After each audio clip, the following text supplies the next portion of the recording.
Olá, pessoal, sejam todos muito bem-vindos ao nosso podcast número 11, atualizando do curso positivo.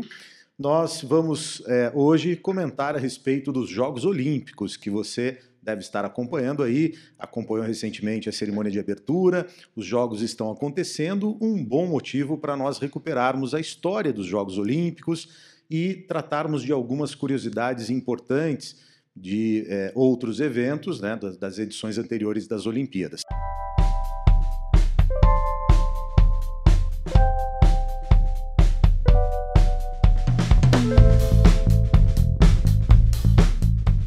Estamos reunidos aqui, eu, Monteiro, professor Daniel, para trabalharmos aí com esse tema, os Jogos Olímpicos. E eu vou iniciar, antes de passar a palavra para os colegas, vou iniciar lembrando a todos, como vocês sabem, que as Olimpíadas tiveram origem na antiga Grécia.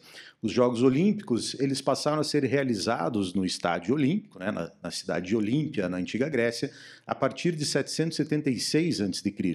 Antes disso, as cidades possuíam seus jogos internos, mas a Olimpíada se tornou uma competição, como a gente pode chamar, pan-helênica, ou seja, reunindo os gregos, as várias cidades da antiga Grécia, reunidas, né, na cidade de Olímpia, ali em início do século VIII a.C. Para os gregos, a cerimônia possuía um caráter religioso, em celebração à principal divindade do panteão grego, Zeus, e passou a ter também um caráter simbólico importante de confraternização, de paz, dessa competição pan-helênica, né, reunindo os povos da antiga Grécia. Então, a confraternização, a paz, a união de todos os gregos era celebrada nos Jogos Olímpicos. As Olimpíadas foram resgatadas no final do século XIX, não é, Daniel? Em 1896 foi realizada a primeira edição das Olimpíadas na cidade de Atenas, não poderia ser diferente, né? Uma justa e reconhecida aí homenagem aos gregos. O que você traz para nós aí de curiosidade de outras edições das Olimpíadas?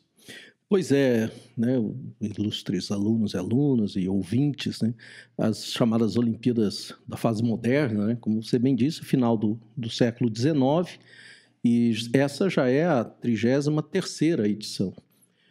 As Olimpíadas, desde 1896 até agora, Rogério Monteiro, ela só não foi realizada durante a Primeira e a Segunda Guerra Mundial. Né? Exatamente porque, lógico, né?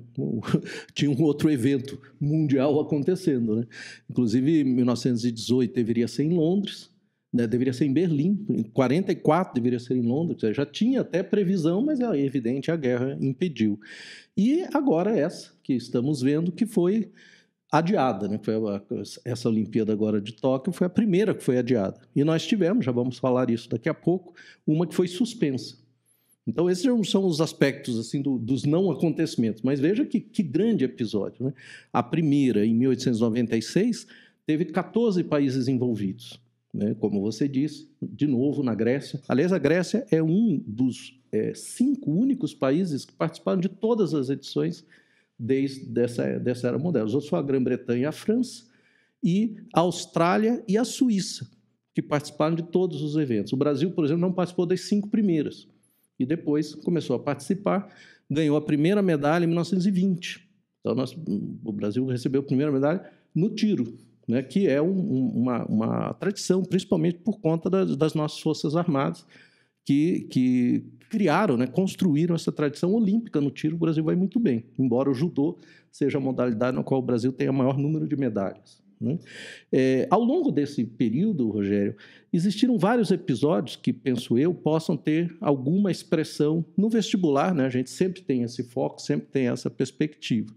Eu vou destacar um deles, que é a relação entre Olimpíada e racismo, né? Essa questão racial. Então, há 2 momentos bem marcantes, um na Olimpíada de 36, que foi em Berlim, imagine, 36, Alemanha, nazismo.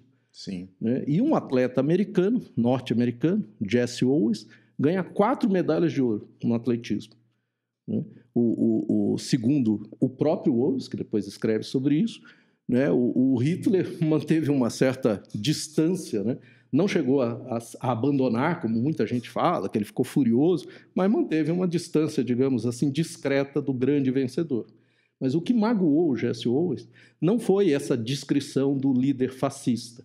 Foi o fato de o presidente norte-americano, o presidente Roosevelt, nem ter mandado um telegrama congratulando esse extraordinário atleta. Porque o racismo não era um privilégio dos países fascistas. Também, como bem sabemos, os Estados Unidos sempre foi uma marca terrível, né, da história norte-americana. E o outro episódio envolvendo Olimpíada e racismo ocorreu na Olimpíada de 68, no México. Aliás, 68, que é um ano por si só, que abalou o mundo, né? Maio de 68, né? Os grandes episódios, grandes manifestações. No Brasil também tivemos manifestações, invasão da Tchecoslováquia pelos soviéticos. E no México estava uma agitação incrível também. E na Olimpíada, que ocorreu lá, 2 atletas americanos, 2 atletas negros, um deles ganha medalha de ouro e o outro ganha medalha de bronze. Quem ficou com a prata foi um australiano. E na hora de receberem a medalha, talvez vocês já tenham visto essa imagem, se não procurem no Google, que é fácil de achar, eles estendem um braço naquele gesto dos Panteras Negras, né? Os punhos cerrados. Os punhos cerrados, com Black a luva, Power, né? Black Power.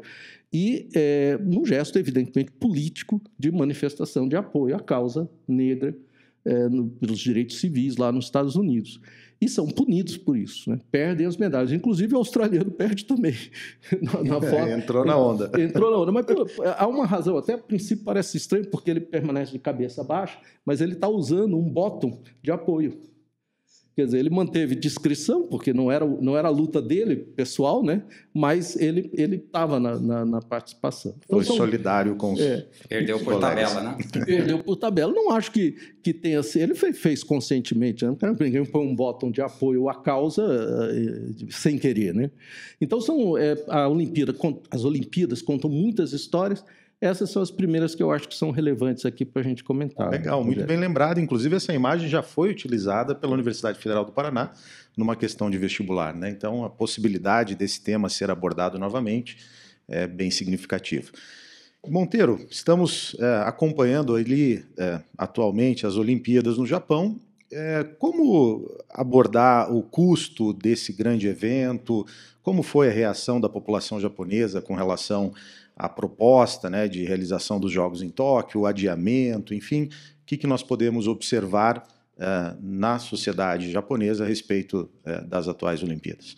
Bem, Rogério, os japoneses são bem obedientes ao seu governo, à sua hierarquia. Então, quando foi proposto, super organizado, o pessoal adorou, os japoneses ficaram super felizes. E eu acho que o custo operacional para criar a Olimpíada no Japão não foi tão elevado, porque eles são muito organizados. Agora eles têm um alto índice de rejeição, foi feita uma pesquisa antes dessa segunda Olimpíada do Japão, porque a primeira era para ter sido ano passado. Já teve uma na década de 60 no Japão, sim, né? 64. Então essa é como se fosse a terceira Olimpíada no Japão. Então foi feita uma pesquisa um pouquinho antes, agora por causa do Covid, né? Eles estão começando a entrar numa segunda onda mais forte no Japão, daí 80% dos japoneses não queriam, né? Por questões óbvias do Covid. Se não, rolaria normalmente. Mas o que eu vejo, assim, é uma opinião minha aqui, né? A Olimpíada para país rico é sempre sossegado, viu? Acho que rico pode fazer Olimpíada, né? O que dá muito problema é quando os caras emergentes tentam fazer, né? Na minha opinião, tem a Olimpíada tradicional da Grécia, as novas Olimpíadas, que é da época do Barão de Coubertin, né? E eu que inventei esse termo, tem a Neo-Olimpíada. Né? O que é o monteirismo, que é o Neo-Olimpíada, né? É porque até a Olimpíada de Moscou, que eu lembro que é de 80, na Rússia, é aquela coisa meio comunistona, né? Todos os atletas correndo de quichute, o estádio eles usavam o que já tinha, a tocha era uma vela, né? Beleza. Quando chega a Olimpíada de 84, que é os Estados Unidos querendo botar banca para acabar com a Guerra Fria, ali os caras já fizeram a Olimpíada em Los Angeles, que é onde tem Hollywood, os caras entram de foguete nas costas, eu lembro assim, né? O atleta chega para acender a pira com um foguete, e ali começam as grandes empresas mundiais financiar as Olimpíadas. O custo das Olimpíadas começa a ser estratosférico. Tanto é que, não fazendo propaganda aqui, depois daquela época, o McDonald's e a Coca-Cola estão quase que em todas as Olimpíadas. E eles que patrocinam, tem um custo, né? Eles ganham dinheiro em cima, senão eles não fariam isso. Entra a Nike, entra a Adidas, e elas começam a ficar muito caras. As exigências do COI são estratosféricas. Então, por exemplo, uma que deu muito problema para o país foi a Olimpíada da Grécia de 2004. Por quê? Tinha acabado de acontecer os atentados do World Trade Center em 2001, aí os Estados Unidos foi lá, buzinou na cabeça do COI, ó, vai vir algum cara assim terrorista e fazer algum atentado parecido com o que teve em Munique, e aí a Grécia vai ter que gastar com sistema de segurança, câmera, daí ficou o custo estratosférico a ponto de prejudicar a economia da Grécia nos próximos anos, e daí nos anos 2000 e pouquinho levou à bancarrota, porque a Grécia não conseguia pagar. A famosa crise do euro da Grécia, né, que eles chamavam de Troika, né, que era um nome lá que eles usavam na época. E a do Brasil foi a mesma coisa, né? A nossa Olimpíada no Rio custou mais ou menos 40 bilhões de reais. Tinha dinheiro federal, estadual, municipal e dos patrocinadores, mas a maior parte era estatal. Com esse dinheiro, até o último podcast que a gente fez era de crise hídrica, né? O dinheiro que gastou naquela Olimpíada dá para fazer uma Itaipu, mais ou menos. Tudo bem que demora fazer uma Itaipu, mas teria energia que geraria um rendimento econômico para o país praticamente todo. E esse não, são pequenos grupos, né? Isso que se discute muito.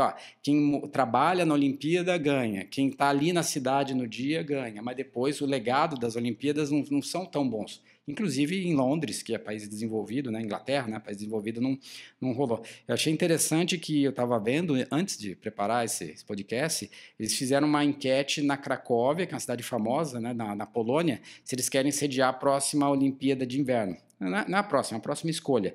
Aí a Polônia falou, não, vamos perguntar para a população, o que vocês preferem? Fizeram o custo, é X. Vocês querem a Olimpíada de Inverno ou vocês querem ciclovias na cidade da Cracóvia, um sistema de monitoramento da cidade para segurança e um metrô? Na hora, a população, esqueça a Olimpíada. Então, existe uma tendência agora dos caras perceber, esse negócio é meio que furada, né? Então, é isso que está acontecendo. Tá um custo muito exorbitante as Olimpíadas, né? Sim. Então, interessante, Monteiro, que você mencionou a preocupação dos Estados Unidos com a segurança de um grande evento como esse e mencionou, né, o atentado, a violência que ocorreu na Olimpíada de Munique. Eu passo a palavra novamente para o Daniel, porque é um assunto historicamente marcante, né, da história dos Jogos, e é possível que esse tema possa ser abordado uma vez que ocorreu em 72, né, Daniel? E nós temos aí, então, a possibilidade dessa efeméride, né, que em 2022 completa seus 50 anos, ser lembrada nos vestibulares aí 2021-22. Comenta conosco essa questão da Olimpíada. Essa questão de Olimpíada e política, né, vamos dizer assim, primeiro, genericamente, foi também uma marca das Olimpíadas modernas, né? Então, nós tivemos, ao longo desse período, vários boicotes, né?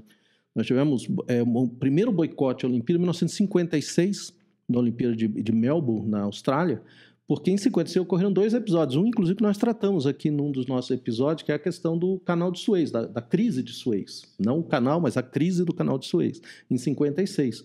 E, por conta disso, o Egito, Iraque e Líbano não participaram da Olimpíada. E, no mesmo ano, houve a invasão da Hungria pelas tropas soviéticas. E aí, Espanha e Holanda também não participaram. Então, em 1956, a primeira vez surgiu essa ideia também de querer usar a Olimpíada como palco político. Então, isso é um aspecto bastante importante. Em 1976, aconteceu um outro fato importante na Olimpíada de Montreal. Aliás, nos bastidores a gente estava falando aqui um pouco também sobre essa questão de governos e custo de Olimpíada, né? Montreal teve um babado desse, uma troca de governo, né, Monteiro? E, aliás, um fato curioso, Montreal foi a única Olimpíada em que o país sede, o Canadá, não ganhou nenhuma medalha. Que vergonha. Que vergonha. Isso não cai em vestibular, mas é engraçado para burro, né? Enfim, um anfitrião não muito... O Brasil, por exemplo, foi a Olimpíada no qual o Brasil melhor se saiu. Foram 19 medalhas na Olimpíada de 2016, a última, né, que o Brasil sediou, né? E espero que tenha sido a última que o Brasil cedie mesmo, né? Pelo que o Monteiro comentou. Mas em 76 ocorreu um fato interessante, porque o famoso time de rugby da Nova Zelândia tinha feito uma excursão na África do Sul. E era um país do regime do apartheid. E houve um boicote de 32 países à Olimpíada de 76 porque eles exigiram que a Nova Zelândia não participasse da Olimpíada, e o COI falou, não, vai participar, e esses 32 países, 24 deles, países africanos, se recusaram a participar da Olimpíada de 76. Em 80, em Moscou, né, eu me lembro, que beleza, né? A Olimpíada de Moscou foi o maior boicote a uma Olimpíada, que foram 62 países que não participaram, porque no ano anterior, em 79, a União Soviética tinha invadido o Afeganistão. Então, a invasão do Afeganistão, 79, um episódio recorrente em vestibulares, né, Rogério? História geral. Em 80, então, teve esse grande boicote. Na Olimpíada seguinte, Los Angeles, que já comentamos aqui, aliás, Los Angeles foi o país que mais vezes concorreu, 9 vezes ele concorreu, tudo com interesses evidentes, né, de usar a Olimpíada como palco das grandes empresas. Quer dizer, tem a ver, né? O que não tem a ver é um país como a Grécia, por exemplo, ou como o Brasil, usar dinheiro público para financiar a Olimpíada. Se a empresa privada vai ter resultado com isso, é excelente. Mas, enfim. E em 84, aí foi a vez dos países da chamada Cortina de Ferro, né? Que já estava meio oxidada, né? Já estava começando ali a coisa, já estava a boicotarem. O único país de lá que veio foi a Romênia, que acabou ficando em segundo lugar no quadro de medalhas, né? Acabou se favorecendo dessa... E em Seul, para encerrar, antes de falar Munique, Seul, foi um boicotinho da Coreia do Norte, porque ela queria dividir a Olimpíada, e foi muito engraçado essa, porque daí a Coreia do Norte boicotou, grande estrago para a Olimpíada, Ilhas Seychelles, Madagascar, Nicarágua, os países, e Cuba, sim, que foi tinha uma tradição, uma perda, né? E foi a última vez que teve boicote. Agora, o episódio realmente marcante, eu acho que é o grande destaque em termos de tragédias, né, foi o atentado de Munique, 72, a Olimpíada na Alemanha, né? Sim. E um grupo, que era uma espécie de uma facção extremista da OLP, o Setembro Negro, conseguiu entrar lá na Vila Olímpica e matou 2 e sequestrou 9 atletas israelenses. E aí houve uma desastrada operação de negociação, e seria uma negociação com a cessão de helicópteros, depois um avião, deu tudo errado. E acabaram os 9, já tinham morrido 2, os outros 9 foram mortos, e 5 dos 8 terroristas também foram. Então, e um soldado alemão. A situação era trágica, né? Imagine, novamente judeus sendo mortos, assassinados na Alemanha, que a despeito de o COI resistir, a Olimpíada foi suspensa, né? Acabou, não tinha mais clima para a Olimpíada em 72. E aqui fica uma dica aí para você que está ouvindo a gente. O grande diretor norte-americano, né, de judaica, né, o Steven Spielberg, depois fez um filme em que ele retrata a reação do governo de Israel, o governo da Golda Meir, que foi a retaliação dos israelenses, porque dos sequestradores, 5 morreram, mas 3 escaparam. E Israel vai iniciar o que ficou conhecido como Operação Cólera de Deus, vai atrás desses, e dos 3 consegue atingir 2. E esse filme conta essa história, que é uma história trágica, né? Toda vingança é uma tragédia também. Sim, exato. Né? Não é uma coisa realmente memorável, mas que mostra realmente o clima de difíceis saídas, né, no conflito árabe-israelense, e aí envolvendo esse episódio da Olimpíada de 72. Excelente dica, um bom filme aí para os nossos ouvintes aí acompanharem. Monteiro, gostaria de acrescentar algo a respeito dos jogos? Não, comentar que uma coisa que eu acho que seria interessante para o aluno ficar esperto para as provas de biologia, que é a questão do doping, né? Então, o doping, todo mundo sabe, é ilícito, não é permitido, né? Mas deve acontecer de forma muito intensa nos esportes de alto rendimento. E eu comecei a procurar nisso, esse tipo de informação, usando os dados da década de 70, né? Achei muito curioso, né? Então, na década de 70, era disparado, assim, quem eram os 3 países que mais ganhavam medalhas, né? Então, na Olimpíada de Munique, na de Montreal e na de Moscou, era a União Soviética. A União Soviética não era um país, né? Mas era um grupo de países. Mas ele era muito destacado, né? Depois vinha Cuba, né? Que é uma ilha de 10 milhões de habitantes. Como é que pode ter tanta medalha um país pequeno, né? Tanto é que na época era a maior densidade de medalhas por habitante do mundo. E o outro país era a Alemanha Oriental, que também era socialista, né? Só que na época você não tinha como detectar muito bem os dopings. Então todo mundo achava, esses caras estão ganhando demais. Não sei se vocês lembram das nadadoras da Alemanha Oriental. Sim. Hoje, os caras, no armário, assim, as mulheres muito fortes. Assim, você via nessas Olimpíadas, assim, as mulheres alemãs dos outros países, do lado da mulher alemã, assim, quadrada, assim, grandona, assim, né? Aí ganhava frouxo, né? mas não tinha como comprovar. Aí foi evoluindo a tecnologia, por isso que de repente é interessante você conversar com os teus professores de biologia, a questão de hormônio, quais são as drogas que eles usam, né? Pode ser uma pergunta interessante. E aí, ali um pouquinho antes da Olimpíada do Rio de Janeiro, que é 2016, né? 2016, caiu a casa, né? O Putin para favorecer, quer dizer, a gente acha, né? Para favorecer a imagem, supostamente, favorecer a imagem de uma Rússia vitoriosa economicamente, que ele sabe fazer muito bem isso, né? Ele melhora a economia da Rússia, ele melhora as forças armadas russas, ele melhora a autoestima do russo, não custa nada, né, tomar umas boletins. Aí foi pego vários esportistas de vários setores da Rússia, né, todo um sistema muito mafioso lá de mascarar os exames. Aí na Olimpíada de 2016, o COI foi lá e cortou a cabeça da Rússia, já não participou do Rio de Janeiro. O COI falou assim, se o atleta russo quiser participar como membro daquela delegação não é bem expatriados, tem um nome técnico lá. Sob a bandeira do COI, né? Sob a bandeira do COI. Geralmente Kosovo faz isso, o pessoal de Taiwan, que dá uma briga tremenda com a China também. Aí eles convidaram, mas os russos falaram, não, fomos injustiçados, não tinha doping, coisa nenhuma. Botou a culpa no governo do Obama, na época, que estava perseguindo a Rússia. Aí esse gancho vai pegar a Rússia até 2022, ou seja, nessa Olimpíada os atletas russos não poderiam participar com a bandeira russa. Aí o COI fez a mesma proposta, quem quiser participe, né? Aí tem atletas que já estão meio que em fim de carreira e ainda estão com um rendimento bom, eles vão participar como o COI mesmo, né? Mas é que a Rússia ela tem as suas peculiaridades políticas internacionais, assim, meio briguentas, assim. Mas eu acredito que outros países também, no ciclismo, eles usam muito doping. Os Estados Unidos já usou doping, já foi pego, assim, né? Não é coisa só do russo mesmo, né? Sem dúvida. Maravilha, olha quanta coisa que a gente conseguiu puxar, né, a partir desse tema, Jogos Olímpicos, um tema possível nos vestibulares desse ano, então esperamos que todos vocês tenham acompanhado com atenção, tenham gostado e fiquem atentos aí com a possibilidade de ser abordada alguma questão relacionada aí à história dos Jogos Olímpicos. Obrigado, Daniel, valeu, Monteiro, muito bom o nosso papo de hoje, esperamos que todos tenham gostado, nos vemos no próximo episódio. Um abraço a todos.